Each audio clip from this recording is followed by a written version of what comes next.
Herkese salam. Bugün Güvən Nəşrlərinin coğrafiya test toplusunda ekoloji problemlər bölməsinin suallarının izahına baxırıq. Gəlin başlayaq. Sual 1. Qlobal ekoloji böhrana aid deyil. Deməli, burada qlobal ekoloji böhrana aid olmayanları bizdən istəyir. Biz də bilirik ki, ekoloji problemlər lokal, regional və qlobal olur. Qlobal ekoloji problemlər bütün dünyanı əhatə edən, yəni bütün dünyanı narahat edən məsələlərdir. Gəlin baxaq variantlara. 1. Avropada turşulu yağışların yağması. Turşulu yağışların yağması həqiqətən də ciddi bir problemdir. Bunu aid etmək olar. 2. İstixana effektinin yaranması. İstixana effektinin yaranması qlobal səviyyəli bir problemdir. Böyük Şor gölündən neft mədən sularının axıdılması. Böyük Şor gölündən neft mədən sularının axıdılması bu qlobal əhəmiyyətli deyil. Yəni bu lokal və ya regional ola bilər ki, əslən lokal səbəbdən ki, yəni Böyük Şor gölündən neft mədən sularının axıdılması həmin gölə və onun ətrafındakı ərazilərə mənfi təsir göstərir. 4. Ozon dəliyinin genişlənməsi.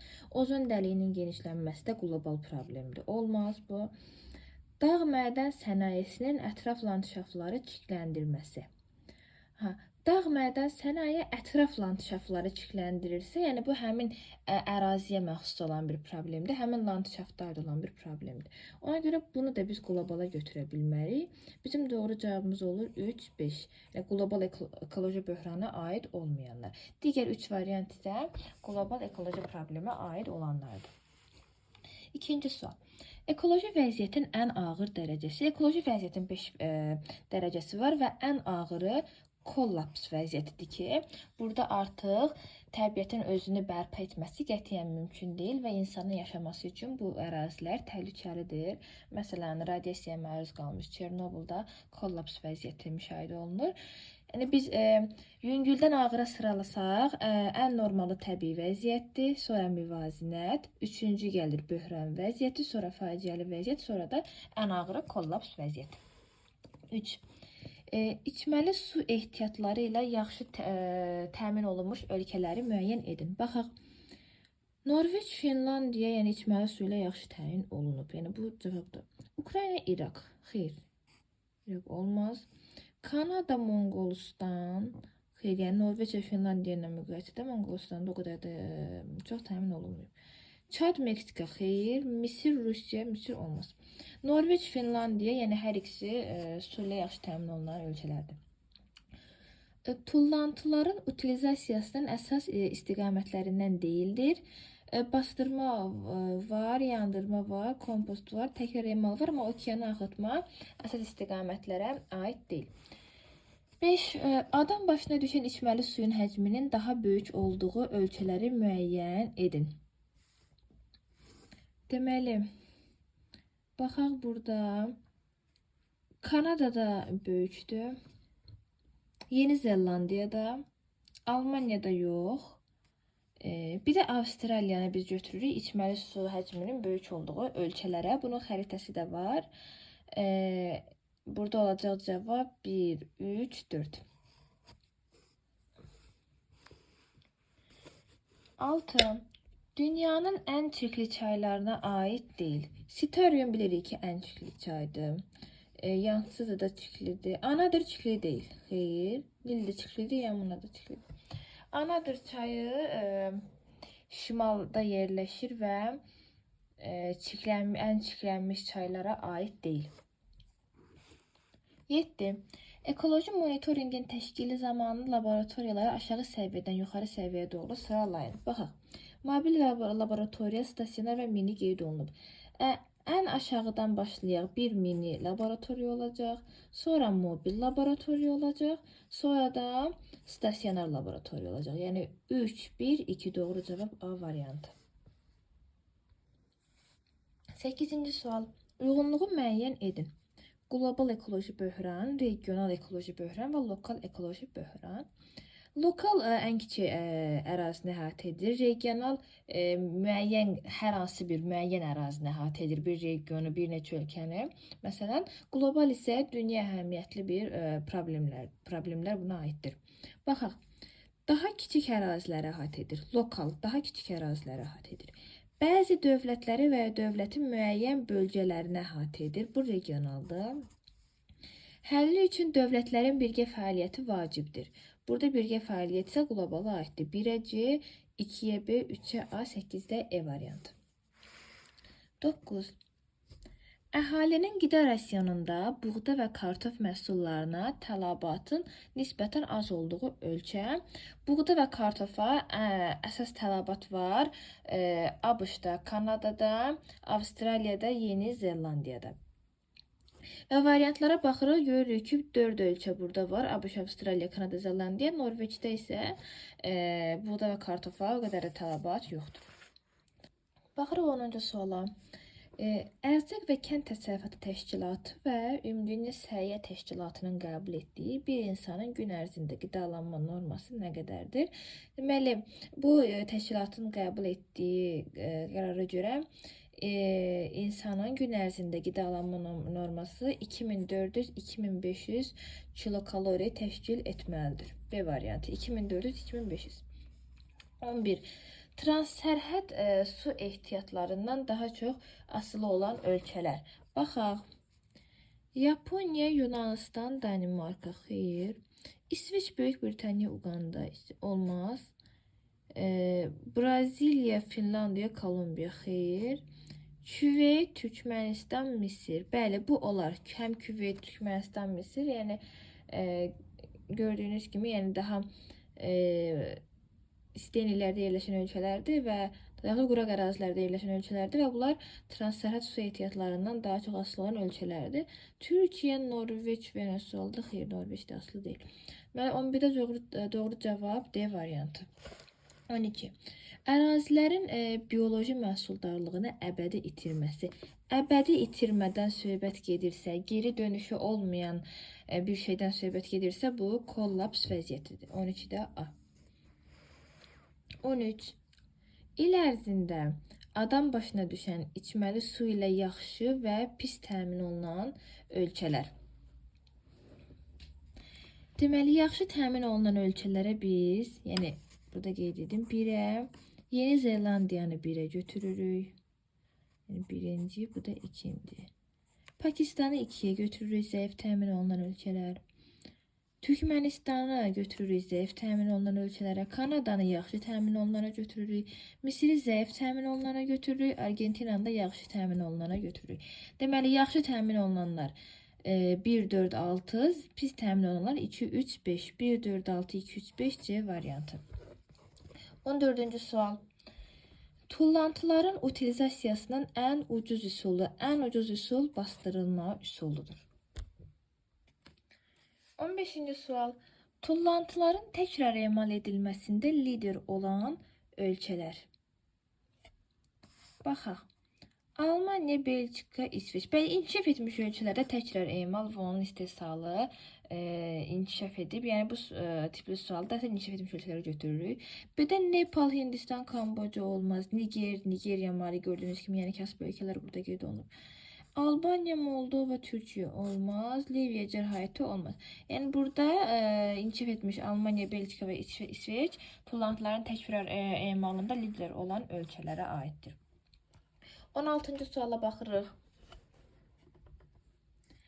Xəritə sxemə əsasən ekoloji cəhətdən çox gərgin olmayan rayonları müəyyən edin.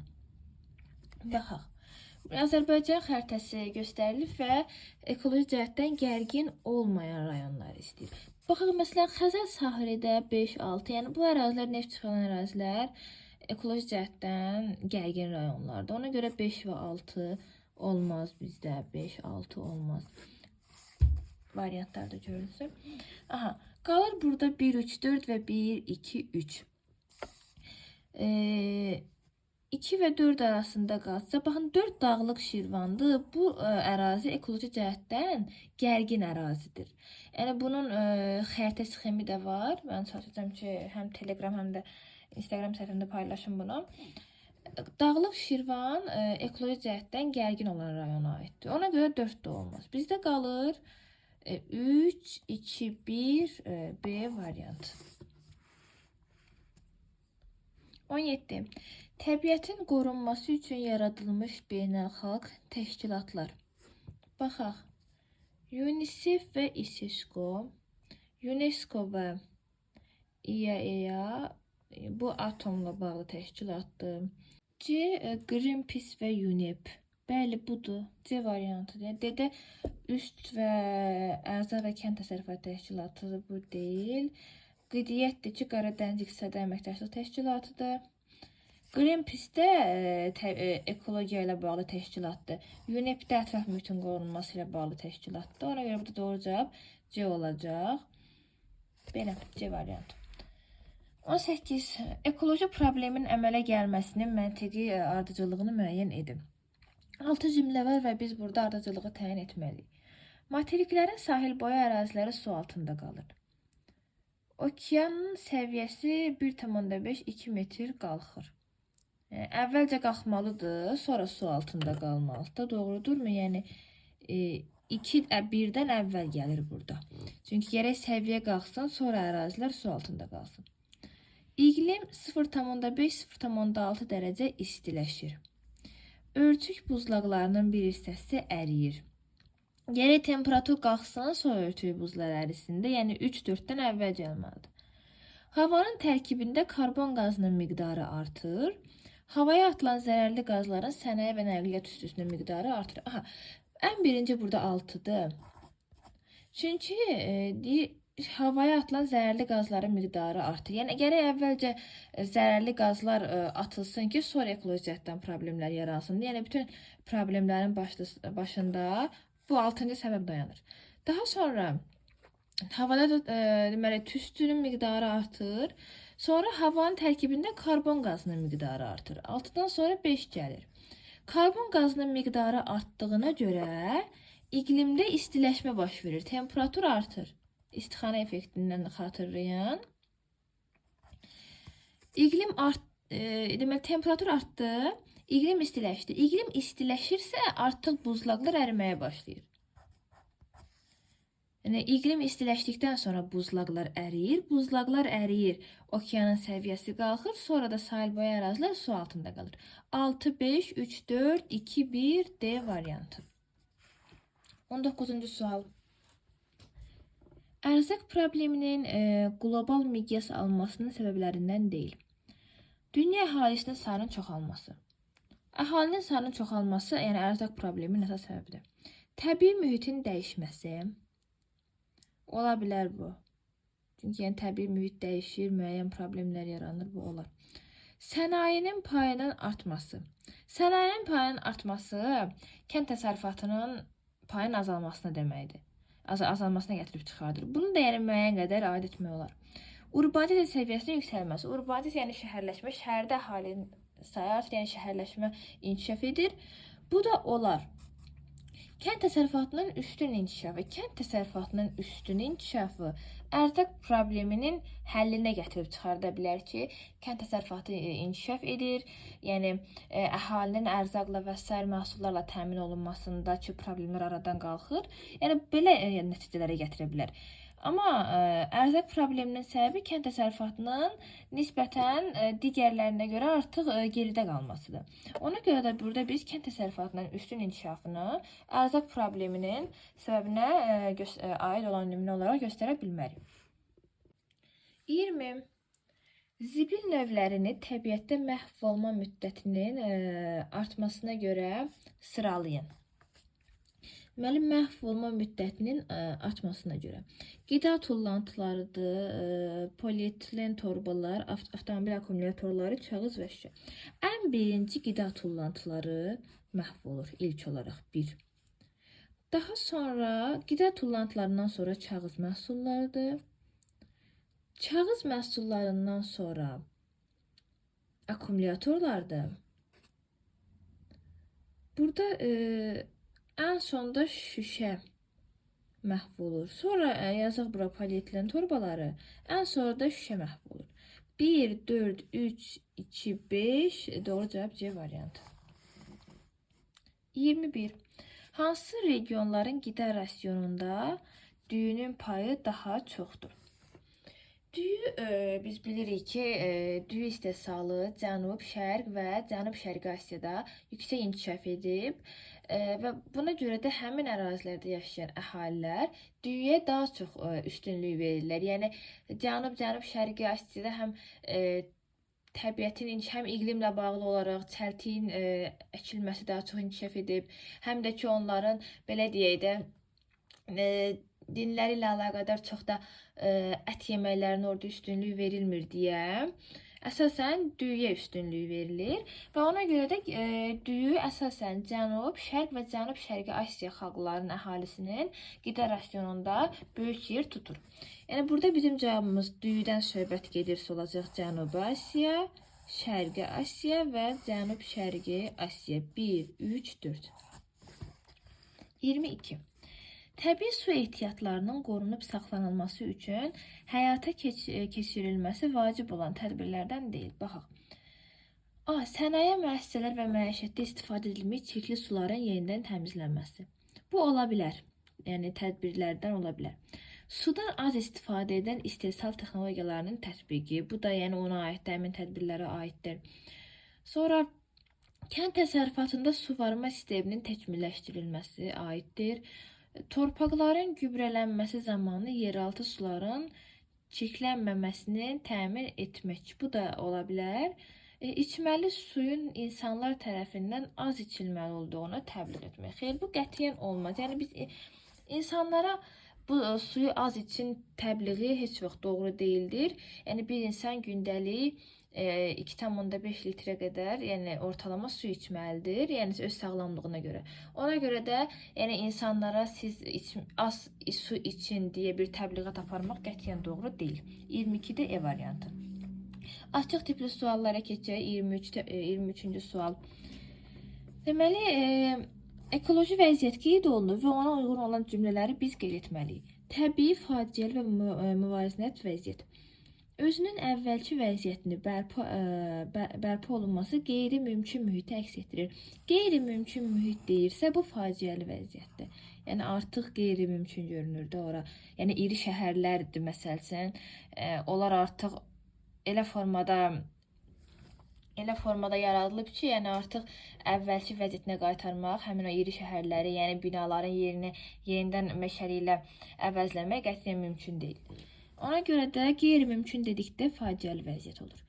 İnsan fəaliyyətinin təsiri olsa da təbiət özünü bərpa edə bilir.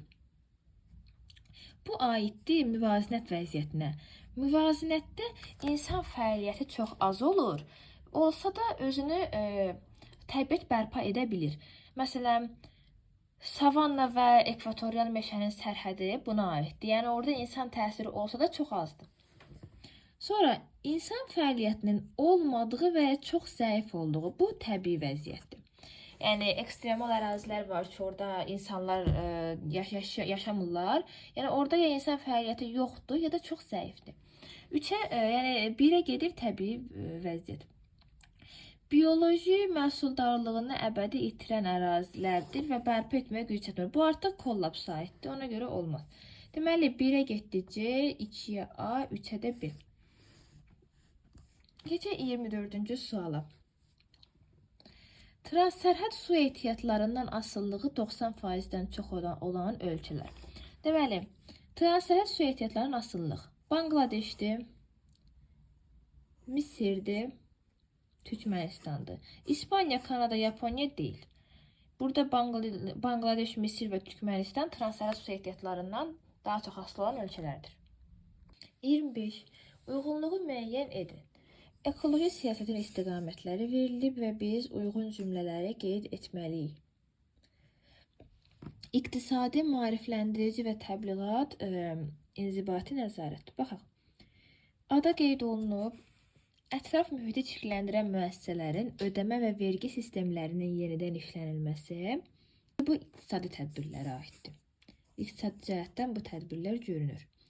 Cəmiyyət istehsalat və təbiət arasında münasibətlərin tənzimlənməsinə yönləndirilmiş qanunların qəbul edilməsi. Bu qanunverici tədbirlərə aiddir. Amma bizdə yəni qanunverici tədbirləri istəmir. Sonra Əhalinin ekoloji biliklərinin və mənəvi məsuliyyətinin formalaşdırılmasına kömək edilməsi. Ekoloji biliklər deyirsə, yəni onlarla söhbət aparmaq, biliklər vermək və s. bu maarifləndirməyə aiddir. Yəni C maarifləndirici və təbliğat tədbirlərinə aiddir bu. D. Təbiətin mühafizə qanunvericiliyinə deməli, əməl olunmasına və təsərrüfat fəaliyyətinə nəzarət, ekoloji monitorinq. Nəzarət, monitorinq varsa bu aiddir inzibati nəzarətə. Edə deyir ki, ətraf mühitin mühafizəsi uğrunda hökumətlərin, siyasi və ictimai təşkilatların fəaliyyəti. Bu siyasi tədbirlərə aiddir, amma bizdən siyasi tədbir istəmir.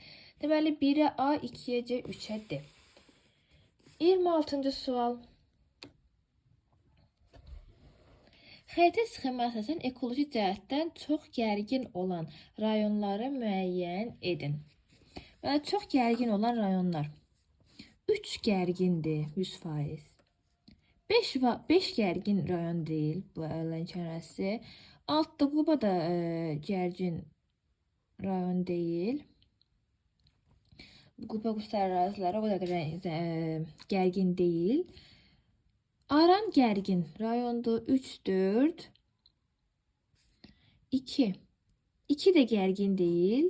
1, yəni Naxçıvan Arazboy hissəsi ekoloji cəhətdən gərgin ərazidir. Yəni gərgin olan rayonlar bizdə 1-dir, 3-dür, 4-dür.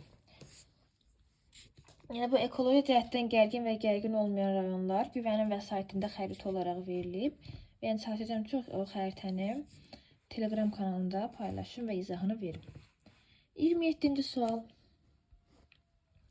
Qlobal iqlim dəyişmələrinin qarşısını almaq üçün həyata keçirilməsi vacib olan tədbirləri müəyyən edin. Bir istehsalatda tullantısız texnologiyaların tətbiq edilməsi. Bəli, tullantısız texnologiya əsas tədbirlərə aiddir.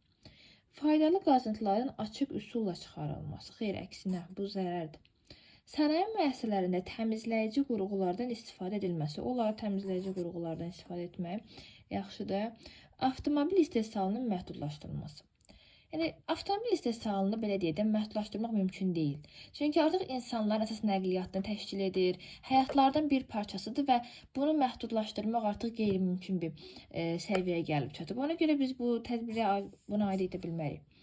5. Atmosferə karbon və digər zərərli qazların atılmasının azaldılması. Bəli, ola bilər. Müəyyən texnologiyalar vasitəsilə bunu azaltmaq olur. Əhalinin enerjiyə və xam mal olan tələbatının azaldılması. Bu mümkün bir şey deyil. Yəni, əhalinin tələbatını azaltmaq mümkün deyil. Bizdə cavab olur 1, 3, 5. 28-ci sual. Uyğunluğu müəyyən edin. Atmosferin yüklənməsində təbii mənbələr, antropogen mənbələr. İldırım təbiidir. Təyyarə antropogendir. Vulkan təbiidir. Elektrik stansiyaları antropogendir, avtobus da antropogendir. 1-ə A, C, 2-yə B, D, Y. Gəldik sonuncu suala. 29. Uyğunluğu müəyyən edin. Məişət tullantıları, istehsal tullantıları. Baxaq. Şüşə qablar. Şüşə qab məişətdə istifadə olunur. Qida da məişətə aiddir. Tibbi ocaqların tullantıları. Bu artıq məişətə aid deyil, bu istehsala aiddir. Radioaktiv tullantılar istehsalata aiddir. Kənd təsərrüfatı müəssisələrinin tullantıları da istehsala aiddir. 1-ə A, B, 2-yə C, D, Y.